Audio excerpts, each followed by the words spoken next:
Ok, eh, vamos a empezar. Primero, buenas tardes con todos. Es, mi nombre es Marcos Chambi Flores, soy residente de segundo año de endocrinología del Hospital de la Universidad de Carrión. Y el tema a tratar el día de hoy es sobre retinopatía diabética, una complicación microvascular muy frecuente en los pacientes diabéticos que en proporción y en prevalencia va aumentando en el mundo.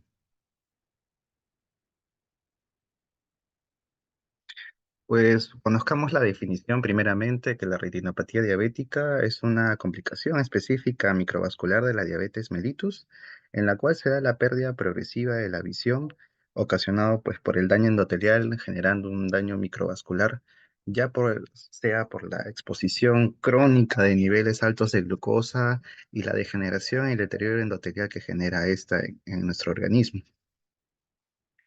Entonces vemos que la retinopatía diabética es una de las primeras causas de ceguera y la cual puede ser prevenible si es que se pudiera manejar o controlar esta enfermedad. El riesgo de que un paciente pueda presentarlo teniendo diabetes es más del doble que una persona sin este antecedente. Entonces vemos que el número de cantidad de personas afectadas Puedo por meter mi mochila ceguera así y que te meto la mano. va aumentando durante los últimos 15 años. Además que la pérdida de visión, que ha sido de moderado a severo, también ha aumentado en una gran cantidad de la población, aproximadamente en 2,6 millones de personas. Este es un estudio descriptivo en el cual en nuestro país que busca diagnóstico de retinopatía diabética según los grados en los últimos 10 años. Si bien es cierto, un gran porcentaje de nuestros pacientes no presenta retinopatía diabética, pero sí se va presentando en toda su severidad, sea leve, moderado o severo, hasta retinopatía proliferativa o de alto riesgo. En este cuadro lo que queremos demostrar o que se evidencie es que hay ciertos factores y características de pacientes diabéticos que se relacionan a la retinopatía diabética. Primeramente, de acuerdo al tipo de diabetes, se ha visto que hay una gran asociación a la diabetes tipo 1 comparado con la diabetes tipo 2. También tiene mucho que ver la duración de la diabetes.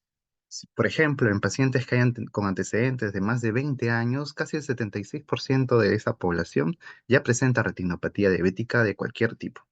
De 10 a 20, un 50%, en menores de 10 años, pues un 20%. También tiene mucho que ver el control metabólico y nosotros que lo medimos con la hemoglobina glicosilada, se relaciona a esto en los valores. Más del 9%, una persona que tiene mayor de 300 mililitros por decilitro de glucosa, en un 50% de esta población pues ya padece de retinopatía diabética. Y otras enfermedades como la presión arterial, pues también se relacionan a su presentación. Más no el sexo ni la raza, tampoco vemos una relación con el control de colesterol o triglicéridos, y también pues el tiempo de estudio, ya que esto ha cambiado durante el tiempo. Vemos en esto que ya ha demostrado que es la duración de la diabetes con un intervalo de confianza de 95%, que el hazard ratio es de 1,22, siendo esto de riesgo. No se ha visto tanto con el antecedente de fumadores, ni tampoco con el género, ni con la edad. Y bueno, comparado con la hemoglobina glicosilada en esta recopilación de estudios epidemiológicos, que ya mayor de 7,4 se relaciona a presentar este tipo de complicación. Comparado con otros que incluso un incremento de 1% mayor de hemoglobina glicosilada, pues incrementa el riesgo de presentar retinopatía diabética. También vemos si se trata de comparar el uso de antidiabéticos en caso de la insulina o medicamentos orales, pues es mucho el mito de que la insulina produce ceguera, pero no es tanto por el hecho de usar el medicamento, sino por la condición en la cual llegan los pacientes a este nivel. Y sí, se relaciona que el uso de insulina pacientes pues representa retinopatía diabética, pero más por el grado de severidad de la enfermedad. Y bueno, la presión arterial que ya hemos mencionado. Dentro de la fisiopatología sabemos que la hiperglicemia es el cabo principal y que genera, además de una susceptibilidad genética, en varias alteraciones en los vasos que van a generar la retinopatía diabética. La vía de los polioles, la desigualdad de la osmolaridad dentro de la retina, la producción de agentes avanzados de glicosilación que se van a adherir a la membrana celular y van a generar el daño endotelial, la proteína C quinasa en su vía, inflamación, estrés oxidativo y otro tipo de reacciones que van a generar esta presentación. Básicamente, la piedra angular es que la glucosa genera daño endotelial de un daño endotelial en que afecta tanto la unión de las células endoteliales, una disrupción en esa zona, aumento del estrés oxidativo y eso va a dañar el hipocáliz y las células endoteliales. Una ruptura de esto y va a haber una infiltración y una reacción inflamatoria local, como vemos en las imágenes. Esto va a progresar y pues vamos a ver gran espectro de patologías, gran espectro de severidad que va a generar pues la ceguera en los pacientes diabéticos. Tenemos otra como piedra cardinal al VEG, el factor de crecimiento endotelial, que va a reaccionar de acuerdo al daño que se tenga, que puede ser por una ruptura o por hipoxia. Pues sabemos que el daño endotelial pues, va a generar daño en su estructura o va a generar alteraciones que no permitan la llegada de la sangre a nivel de los vasos y afectando en este caso a la retina. Si hay un daño endotelial, hay disrupción del contenido, entonces va a haber hemorragias, exudados, alteraciones en los vasos. Y eso va a generar pues, la retinopatía diabética no proliferativa o el edema macular. En caso de la hipoxia, es que no llega el sangre a los vasos de las retinas, para un medio de compensación, pues hay una angiogénesis, la nueva producción de vasos. Y ante la nueva producción de vasos es la retinopatía diabética proliferativa. Entonces, hemos mencionado que de acuerdo al tipo, también se relaciona gran presentación de retinopatía diabética.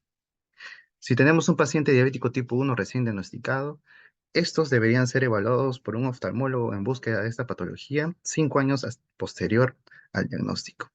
En cambio, un diabético tipo 2 que ya va desarrollando alteraciones de la regulación de la glucosa es al tiempo del diagnóstico. Y el seguimiento en ambos pues es anual.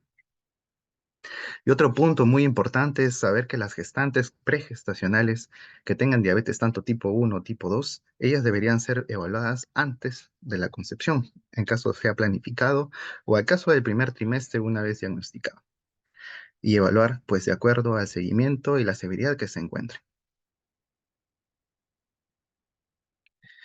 La clasificación de retinopatía diabética se da mediante los hallazgos que se tengan en la evaluación del fondo de ojo. Pues ninguna anormalidad pues se debería relacionar que no haya aparentemente una retinopatía diabética. Si vemos microaneurismas, pues se relaciona a uno leve. Y si fuera más que microaneurismas en cantidad o otros grupos de presentación de alteraciones, se podría decir moderado. En caso del severo, pues hay definiciones, por ejemplo, en Estados Unidos, que se tiene la producción de hemorragias intrarretinales severas o microaneurismas que se presentan en los 4 cuadrantes de la retina. Alteraciones venosas que se pueden ver en 2 o más cuadrantes y una IRMA, que es una alteración microvascular intrarretiniana que se puede evidenciar en uno de los solos cuadrantes. Es importante esta descripción y esta clasificación porque a partir de esto vamos a ver el seguimiento y cuándo realizamos tratamiento e intervenciones respectivas a estos tipos de pacientes. Y como hemos mencionado, la producción de nuevos vasos o una hemorragia vítrea o peritoneal, pues eso se relaciona con una retinopatía proliferativa. Definamos los microaneurismas como son evaginaciones oculares en la pared capilar. Estos, como hemos visto, la debilidad de los vasos endoteliales generan dilatación en las zonas de ausencias de estas células y generan pues la fusión de estas. Y como vemos en la imagen, hay fusiones dentro de los vasos mismos, generando microaneurismas. En cambio, las hemorragias retinianas también, en base de la misma fisiopatología, la ruptura de los vasos endoteliales, generan la precipitación pues, de estos vasos y la generación de hemorragias retinianas localizadas, redondas, oscuras, que se relacionan a infartos hemorrágicos. Exudados duros, y focos a blancos algodonosos. Si bien es cierto, esto se describe, pero no influye mucho en la clasificación de leve, moderado o severa, pero sí es importante su descripción y conocerlos. Los exudados duros más que nada se relacionan a depósitos de lipoproteínas, los lípidos que son devorados por los macrófagos por una reacción inflamatoria y estos se localizan difusamente entre la retina y se asocian mucho a las microaneurismas. En cambio, los focos blancos algodonosos son más que nada residuos células neuronales que han sido dañadas por la inflamación o las especies reactivas a oxígeno. Entonces son consecuencias de áreas de destrucción y áreas isquémicas de los axones de los nervios de la retina. Las alteraciones venosas son básicamente cambios en su estructura, generalmente asociado a una isquemia en la zona. Vemos estrechamientos o dilataciones focales o segmentación, lo cual lo hacen más tortuosos y frágiles y que pueden generar hemorragias posteriormente. O bueno, tenemos también las anomalías microvasculares intrarretinianas, que son cortos circuitos que se dan entre las arteriolas y las vénulas. Entre estas, pues generan una nueva disposición, una reacción entre la hipoperfusión capilar que se da en la retina. Su aparición, pues hemos visto que se relaciona a cuadros muy severos de retinopatía diabética. Y bueno, en este caso, esta parte del cuadro es para ver cómo dividir a la retinopatía proliferativa simplemente por la aparición de nuevos vasos, que es en la temprana o de alto riesgo, en la cual se da con una afectación al disco óptico. Y eso ya requiere mayor evaluación por la especialidad. Vemos que en estos ejemplos la neovascularización papilar, dentro de la papina, la formación de nuevos vasos, en caso de la neovasculación extrapapilar fuera de esta, o en caso de intrarretiniana, la rubiosis, que son todos estos demostrativos de una retinopatía diabética proliferativa. Entre las recomendaciones principales y básicamente la piedra angular es el control glicémico.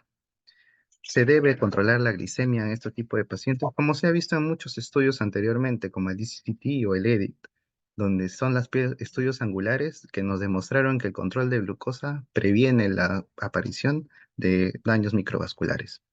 A su vez, hemos visto que se relaciona, si bien es cierto, con la presión arterial y siempre un control lipídico reduce el riesgo de la progresión y la aparición de retinopatía diabética.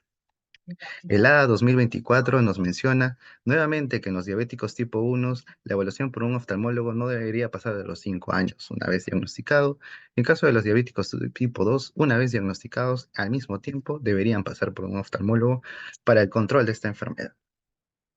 Se recomienda tratamiento como una pantografía retinal, la inyección de nuevos medicamentos que provienen y detienen el caso de la aparición de la nueva vasculatura para este tipo de pacientes.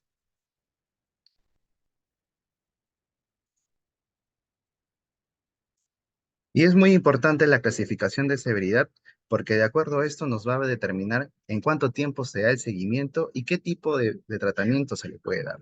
Vemos que si fuera un paciente con retina normal o mínima con retinopatía diabética no proliferativa, el seguimiento sería siendo anual. Si fuera leve, también varía del grado de anual o no.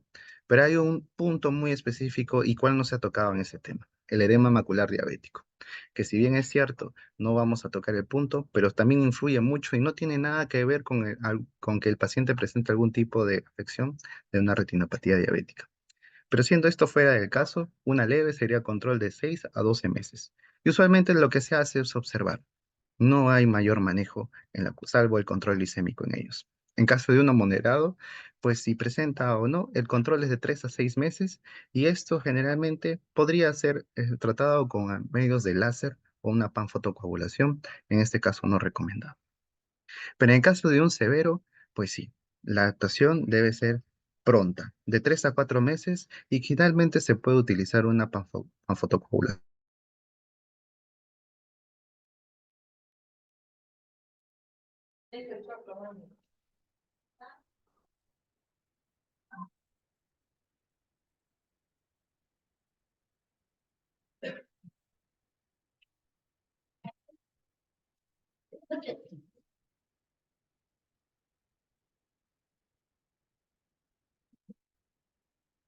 Creo que para terminar, es- vamos a terminar repitiendo el caso el manejo de retinopatía diabética según el grado de la severidad. Si esta fuera normal, pues solo lo que únicamente se indica es control glicémico y observación. Un fondo de ojo anual o hasta en casos bianual se propone. Si fuera un leve, pues simplemente es el seguimiento de la enfermedad y el detener el deterioro de este. Un control aproximado de 12 meses. Si fuera moderado, se recomienda de 6 a 12 meses y puede o no utilizarse en caso de un tipo de tratamiento. cuando está asociado a edema macular diabético. En caso de un severo, pues sí el tiempo de seguimiento es pronto, de 3 a 4 meses, y usualmente sí se requiere una panfotocoagulación, de acuerdo al daño de severidad. O al caso de un medicamento anti-VEG, que intrarretinal, como ya hemos visto el tipo de acción. Pero sí o sí, los que se tienen que utilizar y actuar de manera inmediata son en la retinopatía diabética proliferativa, pues el tiempo de intervención es pronto, de 2 a 4 meses, donde cualquier tipo de estos tratamientos, que es una fotocoagulación, que es de elección, el uso de láser focal o el tipo de una inyección de un tratamiento anti-VEG intravitreal, pues está indicada.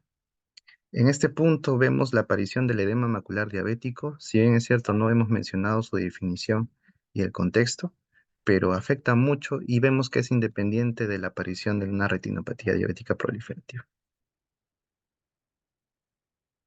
Esto sería todo con respecto al tema. Muchas gracias.